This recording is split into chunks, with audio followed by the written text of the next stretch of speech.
Hello my dear students, welcome करता हूं मैं भारत पंचाली और केमिस्ट्री गुरुजी अगेन आप सबका एक बहुत ही ज़्यादा इंपॉर्टेंट वीडियो में। तो आज हम लोग क्रिस्प शॉर्ट रिवीजन करने वाले हैं ऑफ द चैप्टर इलेक्ट्रोकेमिस्ट्री। पूरे का पूरा चैप्टर 15 मिनट में हो जाएगा और आपको इस चैप्टर में क्या आता है, क्या क्या इंपॉर्टेंट है, ये सारे का सारा आप इसमें चेक कर सकते हो। और इस लेक्चर के नोट्स आपको फ्री ऑफ कॉस्ट मिल जाएंगे हमारे टेलीग्राम चैनल पर। भारत पंचाल सर के नाम से टेलीग्राम पर चैनल है। स्टार्ट करते हैं। क्या होती है electrochemistry? Branch of chemistry that deals with the inter conversion of electrical and chemical energy. Electrical से केमिकल बनाना है, केमिकल से इलेक्ट्रिकल, कैसे क्या कुछ होगा ये इस चैप्टर में पढ़ना है। अब सबसे पहले हम सेल की बात करते हैं। सेल क्या होता है? जो एनर्जी की एक फॉर्म को कन्वर्ट कर देता है एनर्जी की दूसरी फॉर्म के अंदर। दो तरह के सेल होते हैं, एक होता है इलेक्ट्रोकेमिकल और एक होता है इलेक्ट्रोलिटिक। इलेक्ट्रोकेमिकल क्या करता है? जो C to E करता है, केमिकल एनर्जी को इलेक्ट्रिकल में बदलता है। और इलेक्ट्रोलिटिक क्या होता है? जो E to C करता है, इलेक्ट्रिकल को केमिकल में। इलेक्ट्रोकेमिकल सेल में स्पॉन्टेनियस रिडॉक्स रिएक्शन होते हैं। स्पॉन्टेनियस का मतलब जो अपने आप हो सकती है ना। जैसे एक पहाड़ी के ऊपर से बॉल थ्रो करते हैं तो वो अपने आप नीचे आ जाती है, स्पॉन्टेनियस है। बट अगर नीचे से ऊपर भेजना चाहें हम बॉल को तो ऊपर नहीं जाएगी, उसमें कॉन्टिन्यूस एफर्ट लगेंगे। इसको हम लोग बोलते हैं नॉन स्पॉन्टेनियस। तो इलेक्ट्रोलिटिक सेल में नॉन स्पॉन्टेनियस रिएक्शन होती है। अच्छा, इनका शॉर्टकट याद रखा जा सकता है, लोन। लोन का मतलब होता है कि लेफ्ट साइड में हमेशा ऑक्सीडेशन होगी और एनोड पर हमेशा नेगेटिव चार्ज होगा। ये इलेक्ट्रोकेमिकल की बात है। और इलेक्ट्रोलिटिक की बात क्या है? Panic. Positive terminal is anode, negative terminal is cathode. ये वाली बात है। आगे बढ़ते हैं। नेक्स्ट, ये हमारे पास इलेक्ट्रोकेमिकल सेल है। आपको दिखाई दे रहा होगा यहाँ पर जिंक है, जिंक को जिंक सल्फेट में बो दिया, कॉपर को कॉपर सल्फेट में, एक सोल्ट ब्रिज ले लिया और यहाँ पर वोल्ट मीटर लगा दिया सो दैट कि हम चेक कर सके करंट पास हो रहा है कि नहीं। शॉर्टकट क्या है? लोन। लेफ्ट साइड में हमेशा ऑक्सीडेशन होगी और एनोड पर हमेशा नेगेटिव चार्ज होगा। सेल नोटेशन क्या होती है? किसी भी सेल की रिप्रेजेंटेशन कैसे होती है? एक सोल्ट ब्रिज, ये सोल्ट ब्रिज है। लेफ्ट साइड में आप ऑक्सीडेशन दिखाते हो, दिखाई दे रहा है, पॉजिटिव चार्ज बढ़ रहा है। और राइट साइड में रिडक्शन। अगर आपको कभी भी ई नोट सेल निकालना है, ई नोट सेल का मतलब क्या होता है? Standard electrode potential of cell. कैसे निकाला जाता है? E nought reduction minus E nought oxidation, या फिर E nought right minus E nought left, या फिर E nought cathode minus E nought anode. इनमें से कोई सा भी फॉर्मूला आप लोग लगा सकते हो। अच्छा, एक और जरूरी बात, अगर आप भी चाहते हो बोर्ड में 95 प्लस स्कोर करना तो इसमें आपको हेल्प करेगी मिशन 95 प्लस बुक, जो कि डिजाइन की गई है बोर्ड 2026-27 के लिए। ये दी बेस्ट बुक है। इसमें सारे के सारे previous year question, latest pattern question और बढ़िया वाले हैंड रिटन नोट्स आपको मिल जाएंगे। बुक का बाइंग लिंक आपको डिस्क्रिप्शन में मिल जाएगा। स्टार्ट करते हैं। नेक्स्ट है इलेक्ट्रोड पोटेंशियल। इलेक्ट्रोड पोटेंशियल होता क्या है? Tendency of an electrode to either lose और gain electron when it is placed in its own solution. याद है थोड़ी देर पहले जिंक को जिंक सल्फेट में डाला गया था, है ना। जब किसी भी मेटल को उसके सॉल्यूशन में डालते हैं तब वो इलेक्ट्रॉन ले सकती है या दे सकती है। इस टेंडेंसी को ही हम लोग क्या बोलते हैं? इलेक्ट्रोड पोटेंशियल बोलते हैं। दूसरी डेफिनेशन क्या हो सकती है? The potential difference measured between the electrode and electrolytic solution. Zinc को जिंक सल्फेट में डाल दिया या कॉपर को कॉपर सल्फेट में डाल दिया, किसी भी मेटल को उसके सॉल्यूशन में डाल के जब आप पोटेंशियल डिफरेंस मेजर करोगे ना, उसी को हम लोग इलेक्ट्रोड पोटेंशियल बोलते हैं। अब किसी का कितना इलेक्ट्रोड पोटेंशियल है, इसको निकालने के लिए हम एक डिवाइस का यूज करते हैं, दैट इज शी। आपको दिखाई दे रहा होगा, ये हमारे पास एक डिवाइस है जिसमें आप हाइड्रोजन गैस लेते हो at 1 atmospheric pressure, 298 kelvin temperature, और इसको पास कराते हो इन 1 मोलर HCl सॉल्यूशन। होता क्या है? SHE it is the reference electrode chosen to calculate standard electrode potential. ये एक रेफरेंस इलेक्ट्रोड है जो कि इलेक्ट्रोड पोटेंशियल को मेजर करने के लिए यूज की जाती है। और इसकी खुद का जो पोटेंशियल है, इसकी खुद की जो पावर होती है वो जीरो होती है। ना तो इसको इलेक्ट्रॉन लेना पसंद, ना इसको इलेक्ट्रॉन देना पसंद। बात खत्म है। ठीक है। और बात करें, ये इस पे ऑक्सीडेशन भी हो सकती है, रिडक्शन भी हो सकती है। ऑक्सीडेशन हो रही है तो ये एनोड का काम करेगा, H2 ने 2 इलेक्ट्रॉन दे दिए, 2H पॉजिटिव बन गया। और अगर इस कैथोड का काम करिए, मतलब इस पर रिडक्शन होगी, ये उल्टी हो जाएगी, 2H पॉजिटिव 2 इलेक्ट्रॉन लेके क्या बन जाएगा? H2। फिर आप क्या करोगे? अलग अलग मेटल को ना सी के साथ लगाते हो, स्टैंडर्ड हाइड्रोजन इलेक्ट्रोड के साथ लगाते हो, तो आप वैल्यू मेजर करते हो, वैल्यू कैलकुलेट करते हो, तो बहुत सारी वैल्यू आती हैं, है ना। लीटा काड़ी कार आड़ी जमी फनी पंजाबन है, क्यूट अंग्रेजन भारत आई ऑस्ट्रेलिया से, किसमें? फ्लाइट में। भारत आई फ्लाइट में। ये वैल्यूज हैं, ये वैल्यूज आपको याद नहीं रखनी है, सिर्फ आप एक ट्रेंड याद रख लेना। इसकी वैल्यू सबसे कम है, ये स्टैंड। अच्छा, ये इलेक्ट्रोकेमिकल सीरीज बोलते हैं। इसमें आपको आपने किस में लगा रखा है? स्टैंडर्ड रिडक्शन पोटेंशियल के इंक्रीजिंग ऑर्डर में। जैसे जैसे आप डाउन द ग्रुप जा रहे हो, reduction potential, standard reduction potential बढ़ता जा रहा है। अगर आपको किसी की ऑक्सीडाइजिंग पावर निकालनी है तो वो स्टैंडर्ड रिडक्शन पोटेंशियल के डायरेक्टली प्रोपोर्शनल होती है। अगर आपको किसी की रिड्यूसिंग पावर निकालनी है तो वो स्टैंडर्ड रिडक्शन पोटेंशियल के इनवर्सली प्रोपोर्शनल होती है। In electrochemical series reactivity of metal decreases from top to bottom. जैसे जैसे मैं ऊपर से नीचे जाऊंगा रिएक्टिविटी घटती चली जाएगी। जो गोल्ड है वो लीस्ट रिएक्टिव मेटल है यहाँ पे, अगर आप देखो तो। ठीक है। Reactivity of non metal increases from top to bottom. Non metal की रिएक्टिविटी टॉप टू बॉटम बढ़ती है और मेटल की reactivity top to bottom decrease होती है। तो इलेक्ट्रोड पोटेंशियल को निकालने के लिए हम लोग यूज करते हैं सी का, स्टैंडर्ड हाइड्रोजन इलेक्ट्रोड का। बट इलेक्ट्रोड पोटेंशियल किन किन फैक्टर्स पे डिपेंड करता है वो भी हम लोग बात कर लेते हैं। सबसे पहले कंसंट्रेशन ऑफ सॉल्यूशन पे डिपेंड करता है। दूसरा नेचर ऑफ मेटल, अलग अलग मेटल की अलग अलग इलेक्ट्रोड पोटेंशियल होती है। प्रेशर पे डिपेंड करता है एंड टेम्परेचर पे भी डिपेंड करता है ना। और इलेक्ट्रोड पोटेंशियल को निकालने के लिए अलग अलग कंडीशन में हम लोग यूज करते हैं नर्स्ट इक्वेशन का। नर्स्ट इक्वेशन क्या होती है? E cell is equal to E nought cell minus 0.0591 by N log oxidation by reduction, या फिर concentration of product by reactant. एक बात आपको मैं बताता चलूं कि इस n का मतलब होता है नंबर ऑफ इलेक्ट्रॉन लॉस्ट और गेन ड्यूरिंग द रिएक्शन। अगर कभी आपको डेल्टा जी निकालना है, गिब्स फ्री एनर्जी निकालनी है, तो इसका फॉर्मूला होता है minus N F E cell. Delta G nought निकालना है minus N F E note cell. और अगर आपको log के सी निकालना है तो इसके लिए फॉर्मूला रहेगा E note cell is equal to 0.0591 by N log K सी। ये जो 0.0591 है, इजी कैलकुलेशन के लिए हम लोग 0.06 भी लिख लेते हैं। आगे बढ़ते हैं। कंडक्टर किसे कहा जाता है? दो substance which allow the electric current to pass through them, है ना, जो अपने अंदर से इलेक्ट्रिसिटी को पास हो जाने देते हैं। And the power of an electrolyte to conduct electric current is known as conductance. Conductance क्या होती है? Reciprocal of resistance, C is 1/r। And resistance क्या होती है? r। r क्या होता है? Rho L by A, where rho is resistivity, L is length, A is area and इसकी यूनिट होती है ओहम। ठीक है, तो कंडक्टेंस की यूनिट क्या हो जाएगी? Ohm inverse. ओहम इनवर्स को हम साइमंस भी बोलते हैं। याद रखना कंडक्टेंस के बारे में, इंक्रीज करती है ऑन डाइल्यूशन। क्यों? डाइल्यूशन का मतलब होता है पानी डालना, जब पानी डालेंगे तो आयंस बढ़ जाएंगे। कंडक्टिविटी क्या होती है? Reciprocal of resistivity. रेजिस्टिविटी ये रहा, इसको उल्टा कर दो। ठीक है, तो 1/रो इसको रिप्रेजेंट करते हैं कप्पा से, फॉर्मूला क्या बन जाएगा? 1/r l by A. 1/r reciprocal का रेजिस्टेंस, रेसिप्रोकल ऑफ रेजिस्टेंस क्या कहलाता है? Conductance. And L by A एक कांस्टेंट होता है, इसको बोलते हैं सेल कांस्टेंट जी स्टार।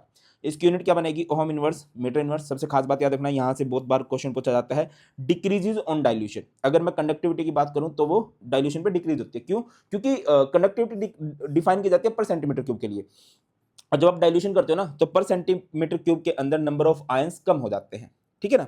आगे बढ़ते हैं। सेल कांस्टेंट जी स्टार होता है एल बाई ए, और इसकी यूनिट क्या बनेगी? सेंटीमीटर इनवर्स या फिर मीटर इनवर्स। मोलर कंडक्टिविटी क्या होती है? एक मोल इलेक्ट्रोलाइट के अंदर जितने भी आयंस हैं उनकी कंडक्टिविटी, है ना। एक मोल इलेक्ट्रोलाइट को वी वॉल्यूम के अंदर डिसोल्व कराया गया, उनकी जो कंडक्टिविटी होगी that is molar conductivity. Formula क्या होगा? Kappa into 1000 by M. Unit क्या होगी? Siemens centimetre square mole inverse, या मीटर स्क्वायर भी लिख सकते हैं। केमिस्ट्री में जनरली सेंटीमीटर स्क्वायर का यूज करोगे। ठीक है, और ये क्या करती है भाई? ये बहुत इंपॉर्टेंट है, increases with dilution. Conductivity decrease करती है, मोलर कंडक्टिविटी इंक्रीज करती है विद डाइल्यूशन। क्यों? क्योंकि वॉल्यूम बढ़ जाता है ना। कप्पा इंटू 1000 बाई एम, है ना। याद रखिए मोलर कंडक्टिविटी जो है इन्वर्सली प्रोपोर्शनल होती है कंसंट्रेशन के, एंड मोलर कंडक्टिविटी जो है डायरेक्टली प्रोपोर्शनल होती है डाइल्यूशन के। एक टर्म आती है लिमिटिंग मोलर कंडक्टिविटी, इसको हम इस सिंबल से रिप्रेजेंट करते हैं, डेल्टा एम जीरो या डेल्टा एम इन्फिनिटी। इस जीरो का मतलब होता है जीरो कंसंट्रेशन, और इस इन्फिनिटी का मतलब होता है infinite dilution. When concentration of electrolyte approaches to zero is known as limiting molar conductivity. आपके पास कोई इलेक्ट्रोलाइट है, जब आप उसको इतना डाइल्यूट कर दोगे, इनफाइनाइट डाइल्यूट कर दोगे, तो उसकी कंसंट्रेशन जीरो को अप्रोच करने लगेगी, एंड उसी को हम लोग बोलते हैं लिमिटिंग मोलर कंडक्टिविटी। ग्राफ की बात करें, conductivity, molar conductivity and concentration की बात करें, मैंने क्या बताया? इनवर्स का रिलेशन है। तो देखो, जैसे जैसे कंडक्टिविटी बढ़ रही है, मोलर कंडक्टिविटी घट रही है। अच्छा, अब ध्यान दीजिएगा, दो ग्राफ है ना, ये जो है, जो इधर इधर कंसंट्रेशन कम होगी, कंसंट्रेशन कम हो रही है तो मोलर कंडक्टिविटी बढ़ रही है, धीरे धीरे बढ़ रही है, धीरे धीरे बढ़ती है स्ट्रॉन्ग इलेक्ट्रोलाइट की, और बहुत ज्यादा बढ़ती है वीक इलेक्ट्रोलाइट की। कभी भी पूछा जाए कि मोलर कंडक्टिविटी में बहुत ज्यादा इंक्रीज किसके केस में देखा जाता है? वीक इलेक्ट्रोलाइट के केस में। अच्छा, यहाँ पे D by हक्कल on Sengar equation याद रखना, ये है मोलर कंडक्टिविटी, ये होती है लिमिटिंग मोलर कंडक्टिविटी, माइनस ए रूट सी। रूट सी का मतलब होता है कंसंट्रेशन का रूट, एंड ए कांस्टेंट होता है, अलग अलग इलेक्ट्रोलाइट के लिए यूज किया जाता है।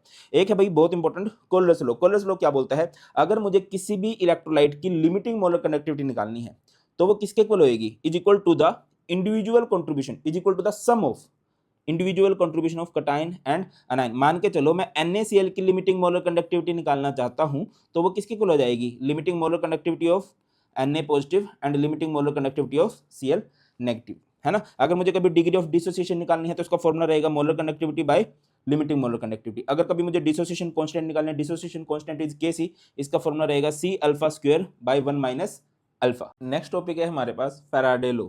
फैराडे के दो लॉ थे, फैराडे का फर्स्ट लॉ एंड फैराडे का सेकंड लॉ। फर्स्ट लॉ में इसने क्या बोला? अमाउंट ऑफ सब्सटेंस डिपॉजिटेड और liberated at electrode is directly proportional to the amount of charge passed. कि इलेक्ट्रोड्स के ऊपर कितना सब्सटेंस डिपॉजिट होगा या कितना सब्सटेंस लिबरेट होगा, डिपेंड करता है कि मैं उस पर कितना चार्ज पास कराता हूँ, वहां से कितना चार्ज पास कराता हूँ। फॉर एग्जाम्पल आपके कितने मार्क्स आएंगे ये डिपेंड करता है कि आप कितनी मेहनत करते हो, है ना।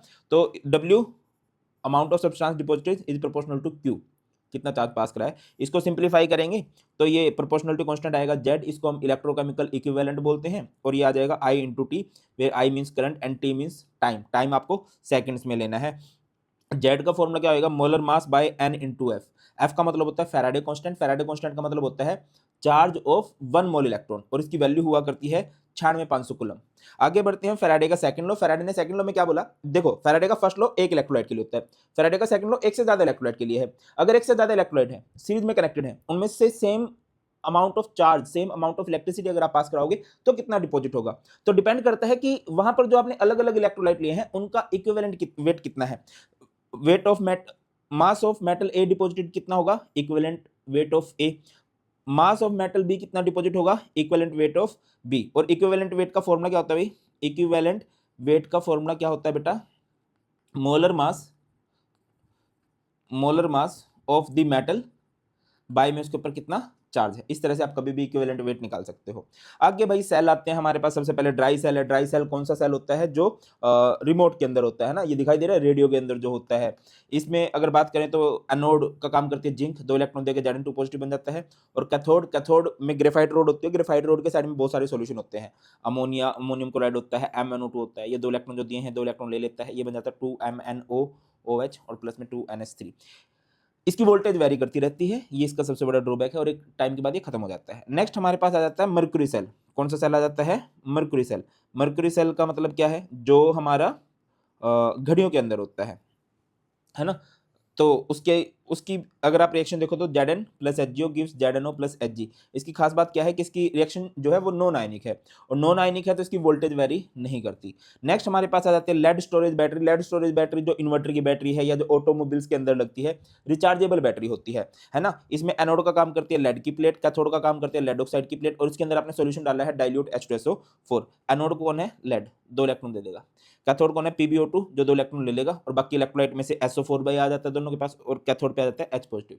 ये मिलके क्या हो जाएगा, Pb plus SO4 PbSO4, PbO2 plus SO4 जुड़ के बन जाएगा PbSO4, एंड ये हाइड्रोजन एंड ऑक्सीजन मिलके बन जाएंगे 2H2O। ये 1-2 मिनट लगा लेना, रिएक्शन इतनी मुश्किल नहीं है, ये 2-3 मिनट की अलग से मैं वीडियो बना दूंगा अगर आप मुझे बोलोगे तो। आगे मूव करते हैं hydrogen oxygen fuel cell. Hydrogen oxygen fuel cell सबसे एडवांस सेल माना जाता है। इनका यूज किया जाता है अपोलो स्पेस प्रोग्राम के अंदर, और इसमें फ्यूल की कंबशन होती है। और कैसा फ्यूल लिया जाता है, जो नॉन पोल्यूटिंग हो, जैसे कि हाइड्रोजन हो गया, मीथेन हो गया, मिथेनॉल हो गया, इससे पोल्यूशन नहीं फैलता।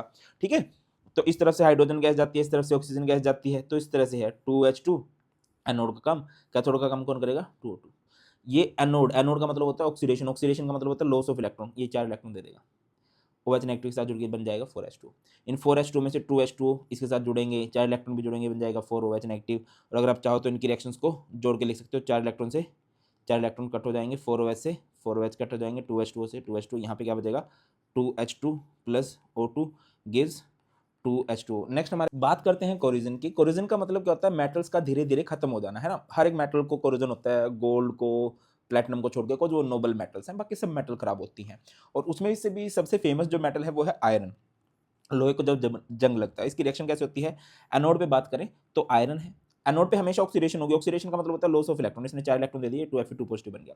कैथोड, अब इसके इलेक्ट्रॉन लेने के लिए कौन अवेलेबल है भैया, ऑक्सीजन बैठा हुआ है और वाटर बैठा हुआ। वाटर में से भी अगर बात करें तो H पॉजिटिव स्पेसिफिकली इलेक्ट्रॉन खींचना चाहता है, तो ये ऑक्सीजन है, 4H पॉजिटिव है, 4 इलेक्ट्रॉन ले लेंगे, और ये क्या बन जाएगा, वाटर। और अगर आप यहाँ से ओवरऑल रिएक्शन लिखना चाहो, ओवरऑल रिएक्शन में क्या होता है, अपोजिट साइड की सेम चीजें कैंसिल हो जाती हैं। ये बन जाएगा 2Fe plus O2 plus 4H positive, और राइट साइड में क्या है 2Fe2 पॉजिटिव, और ये तो कैंसिल हो गया था, ये है 2H2O। इस तरह से आप लोग याद कर सकते हो। कुछ भी डाउट हो मुझे कमेंट सेक्शन में बता देना। और यार ये रिएक्शन तुम्हें लग सकती है थोड़ी सी, इस पर टाइम लगा लेना, मैं बहुत जल्द इस टॉपिक पे वीडियो बना दूंगा। बहुत जल्द मिलते हैं नई वीडियो में, ख्याल रखिए। और डिटेल में पढ़ना है तो वन शॉट देख लेना, और बुक का लिंक डिस्क्रिप्शन में मिल जाएगा। Bye now, please take care, Jai Hind.